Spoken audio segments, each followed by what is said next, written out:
शिचानुर्धातिने वृषभध्वज वन्द्याय पार्थसार्थये नमो नमः।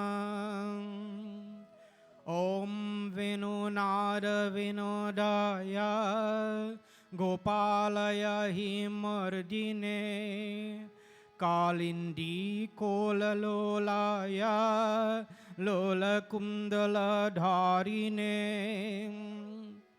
ॐ वलविवरनाम्भुज मालिने नृतशालिने नमः प्रणतपालाय श्रीकृष्णाय नमो नमः। ॐ नमः पापनाशाय गोवर्धनधराय च Putana जीवितान्ताय तृणावर्ता सोहारिणे।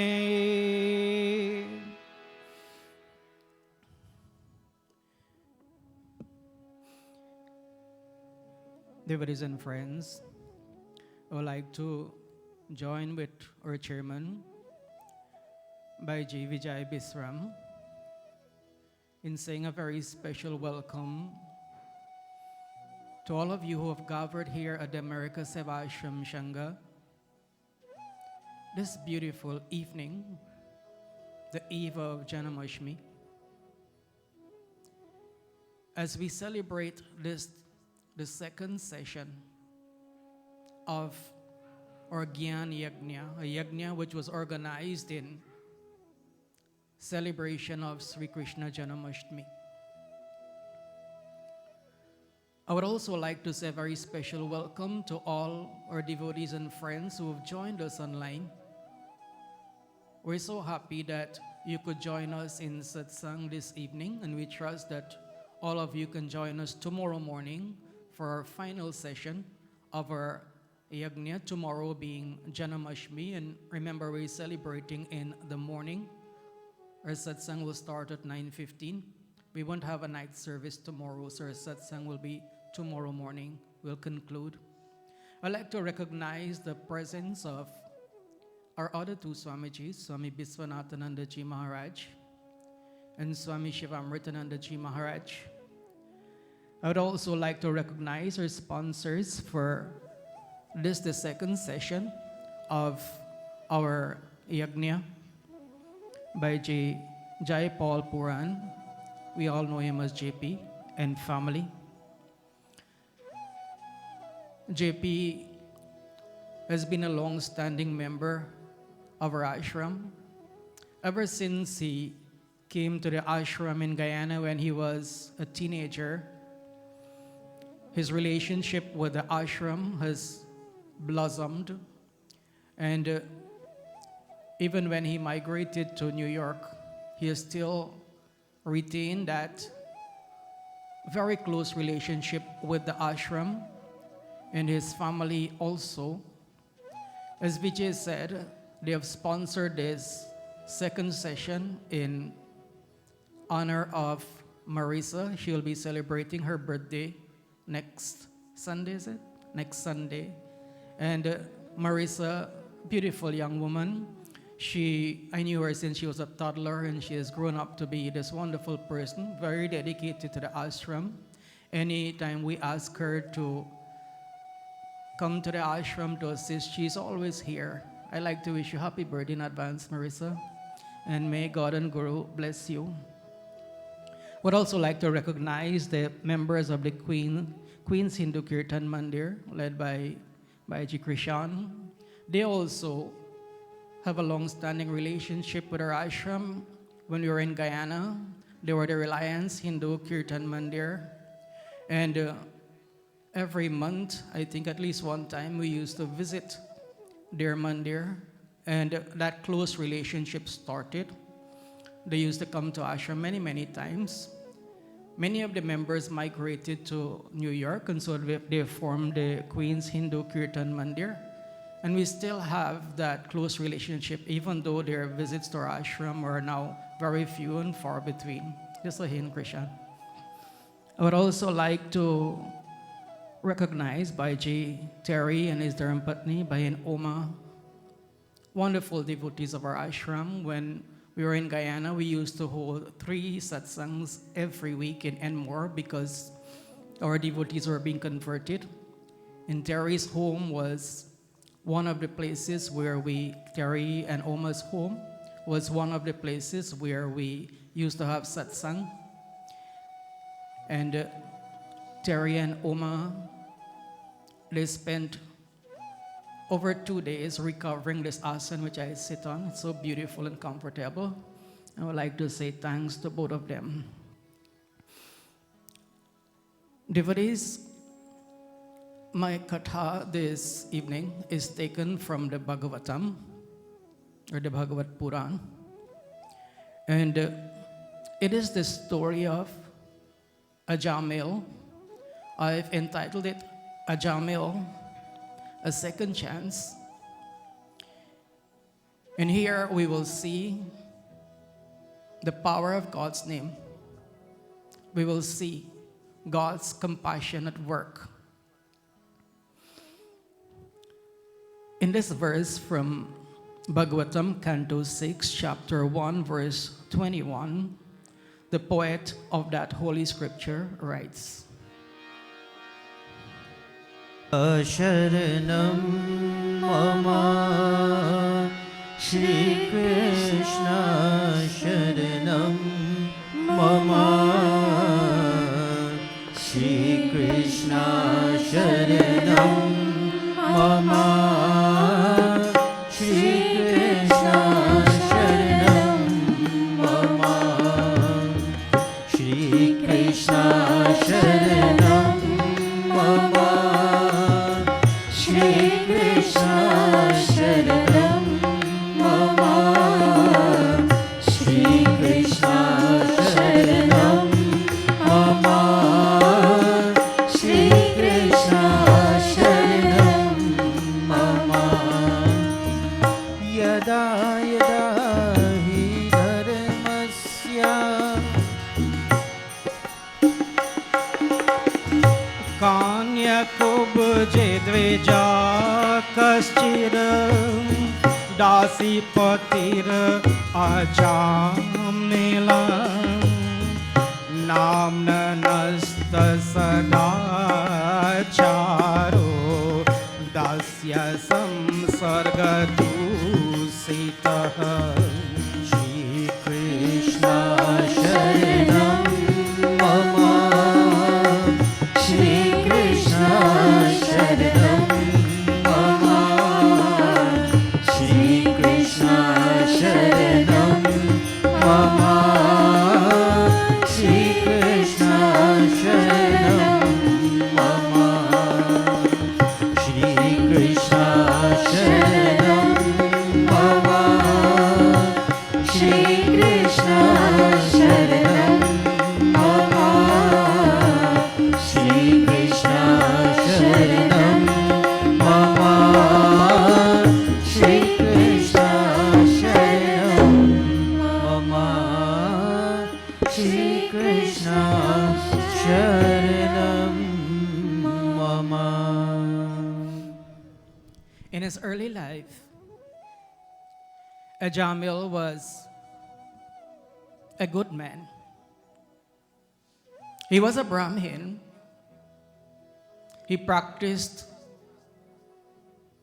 all the discipline that was required of a Brahmin. Very devout to his parents and very faithful to his young wife. One day, he went out into the forest to collect flowers for puja. And as he was returning, he saw a couple, a drunken man and a woman of questionable character, indulging in amorous behavior. And he just stared at what they were doing. for a few minutes and then headed home. After that, he was a different person because the thoughts, the vision, the images that he saw as he stayed for a few minutes at what was happening between that drunken man and that woman of ill repute kept going on in his head. He could actually see it going on and on in his imagination. No matter how hard he tried to stop, he couldn't stop those scenes from playing over and over in his mind. Bhagavatam says, in the city known as Kanya Kubja, there was a Brahmin named Ajamil who married a woman of ill repute and lost all his Brahmanical qualities. So after he kept on thinking about this woman, he left his devoted wife and he married this lady of ill repute. And Bhagavatam says that he lost all his Brahmanical qualities. He became a changed man, changed not for the better, but for the worse. In India, maybe in other countries as well, there's a statue of 3 monkeys. One of the monkeys has its paws over its eyes, and it is telling us, be careful, little eyes, what you see.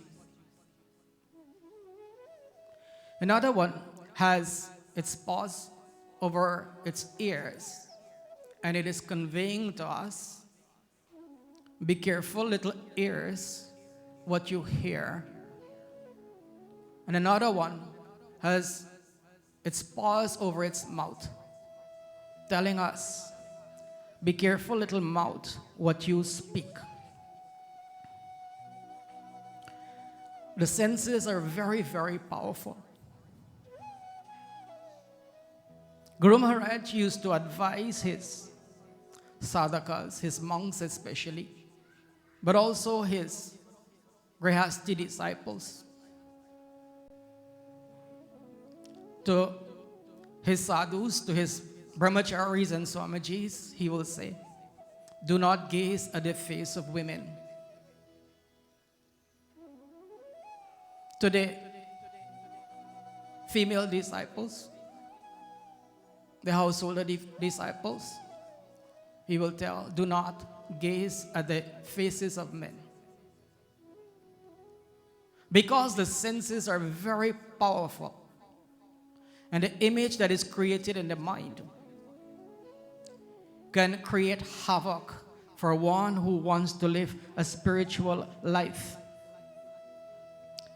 Lust is a powerful force, and the slightest trigger could set it in motion.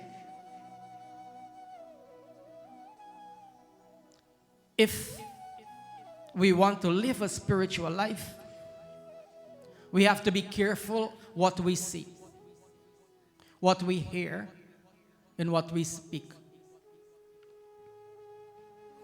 We have to be careful of what television programs we look at, what books we read, and what songs we listen to. Even many so-called good television programs, perhaps you were looking, the parents, you were looking with your children at these programs when suddenly there's a scene which causes embarrassment to you. That is how television makes its money. These images that the television screen your phone screen, because many people also look at a lot of programs on their phones. They generate images in our minds. And those images create thoughts and sensations. We have to be careful what books we read, because not all books are good. I remember as a young man trying to live a spiritual life, Swami Purnanandaji Maharaj instructed me. He said, boy,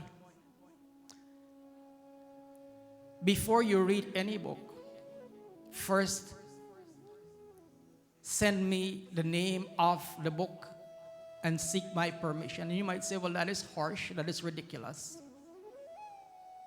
But you would understand what he meant by what has happened to Ajamil. The senses are extremely powerful. The songs nowadays that our youths listen to, their lyrics are sometimes so disgusting. And yet, that is what our youths feed on.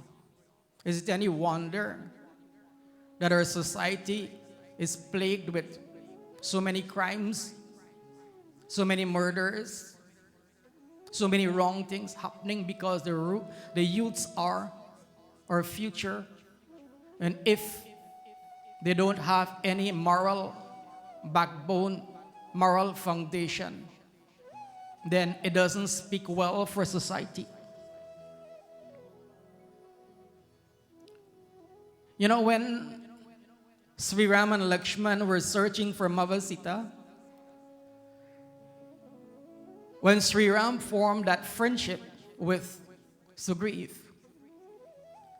Sita had dropped her jewels as she was being kidnapped by Ravan, and Sugriv had found those jewels. He had tied them into a bundle, and he showed them to Sri Ram and Lakshman. And the words of Lakshman are very touching. Lakshman said, I remember these foot rings because I used to see them when I bowed to the feet of Sita Ma every morning. But the jewels around her neck and the ones she used to wear on her nose, I don't know, because I never looked beyond her feet.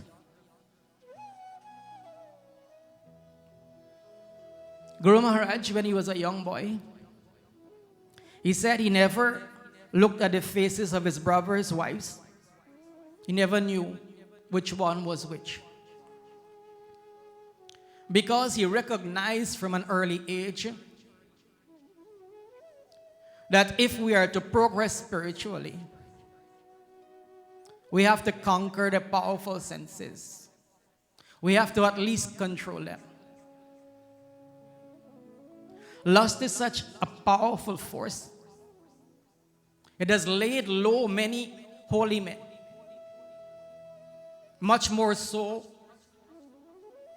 those who are struggling in this world. I was reading some letters that Swami Purnanandaji wrote to his brahmacharis many, many years ago, when the Kovanjan ashram was just starting to exist, so to speak. And I'd like to share his words with you. This is what he wrote. Bhagavad Gita warns us to control ourselves when we start to enjoy material and sensual things. Otherwise, it may be too late to check it. Guru Maharaj used to say, you do not go suddenly into deep water. First, you start to play in the shallow water from where it is easy to return. But gradually, you go farther and farther until you reach a point of no return. Guru Maharaj used to say that. It just doesn't happen like that. It is a gradual process that we allow to happen to us. He says that it's like someone playing in shallow water, and that person can come back easily to the bank or the shore. But over time, that person ventures deeper and deeper into the water and reaches the point of no return.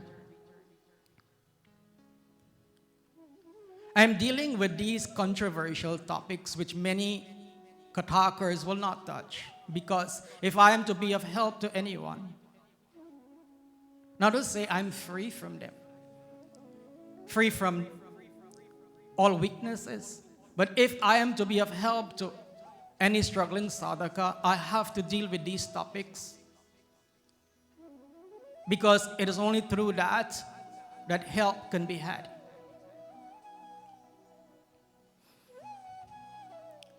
We succumb to the senses because we don't have any superior happiness or enjoyment to compare the sense pleasures with. A few days ago, I was listening to a Swamiji, highly developed spiritually, the head of a spiritual organization.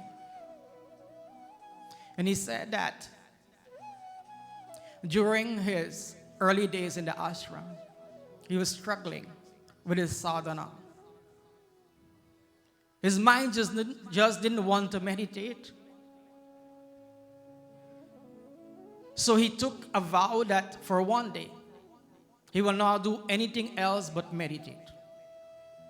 He would go against his mind. And so he sat, determined to practice his pranayama, his meditation. And as he meditated, 1 hour, 2 hours went by.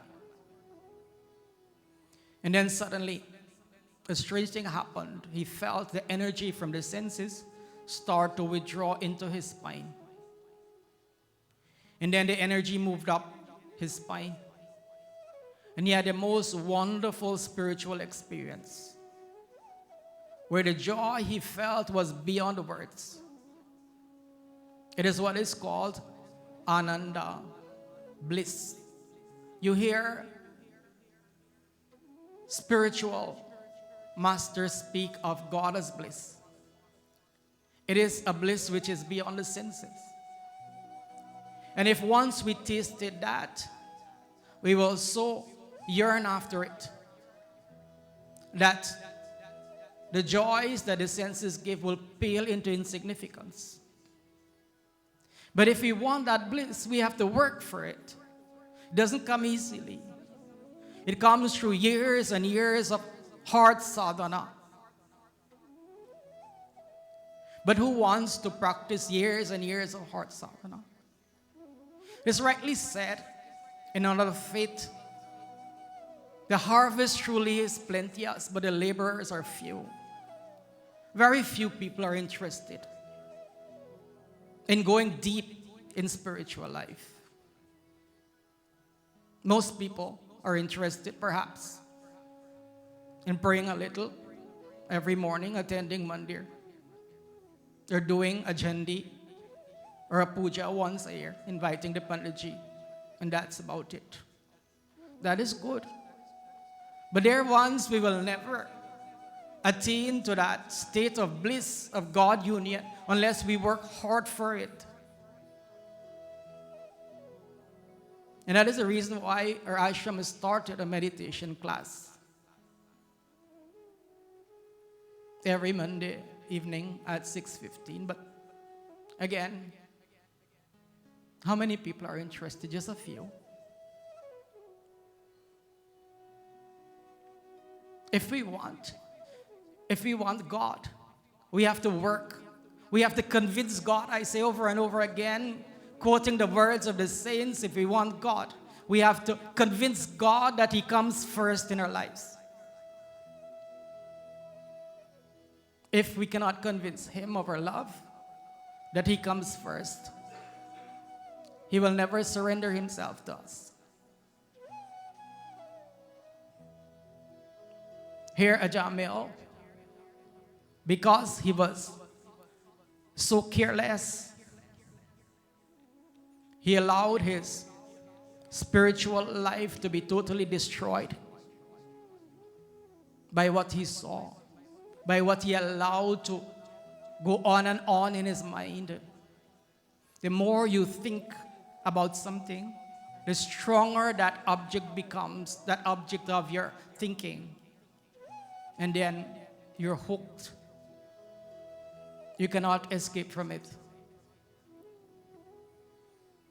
In this Chaupai from Ramcharitmanas, Tulsidas writes, Shri Ram Jai Ram Jai Jai Ram, Shri Ram Jai Ram Jai Jai Ram, Shri Ram Jai Ram Jai Jai Ram, Shri Ram Jai Ram Jai Jai Ram.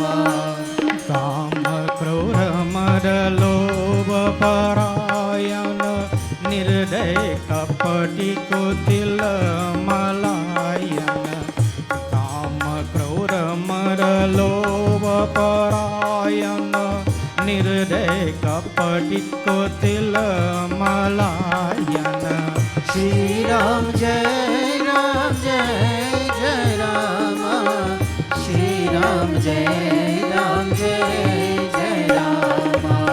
Bayarua Karana Sabaka Huso Jo Karahit Anahit Tahuso. Bayarua Karana Sabaka Huso Jo Karahit Anahit Tahuso. Shri Ram Jai Ram Jai Jai Ram, Shri Ram Jai Ram Jai Jai Ram, Shri Ram Jai Ram Jai Jai Ram, Shri Ram Jai Ram Jai Jai Ram, Shri Ram Jai Ram Jai Jai Ram, Shri Ram Jai Ram Jai Jai Ram. Our scriptures tell us the foundation of spiritual life are the yamas and the yamas. If we build a beautiful house, a mansion, no matter how beautiful it is, how attractive it is to the eyes, if the foundation is not strong, sooner or later, it will collapse. Spiritual life has to be founded on the yamas and the niyamas, the do's and the don'ts. What are the yamas? Truthfulness, non-violence in word, thought, and deed, non-stealing, brahmacharya, non-possessiveness. Niyamas, purity, study of the scriptures, contentment, self-discipline, and surrender to God. Bhagavatam says that living with this woman of low morals, Ajamil lived a life of sin. He cheated and plundered to maintain his new wife and 10 children. He was very attached to his last son, Narayan. 10 children. 10 children indicated that he had totally forgotten his life of self-control, his Brahmin life, and he was lost in sensuality. I was listening to a very popular Swamiji saying that those who are very lustful, of course, in Grihast life, I said you're allowed calm, but there must be control now. But when people are so attached to sensuality and they forget self-control, then the trouble comes. So he said that those who are overly attached to lust, when they are reborn as pigs. Why? And he said that is because of God's kindness. Strange words, aren't they? But this is his reasoning. This is what the scriptures tell us. This human body has its limitations. You can't be in lust all the time. It will not allow you. But the pig can be in lust for 24 hours. So out of God's kindness, he will give you a body to fulfill your desires. The body of a pig.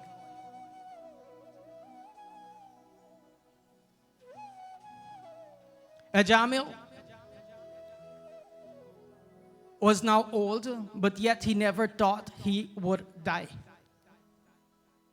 How many of us think that we will die one day?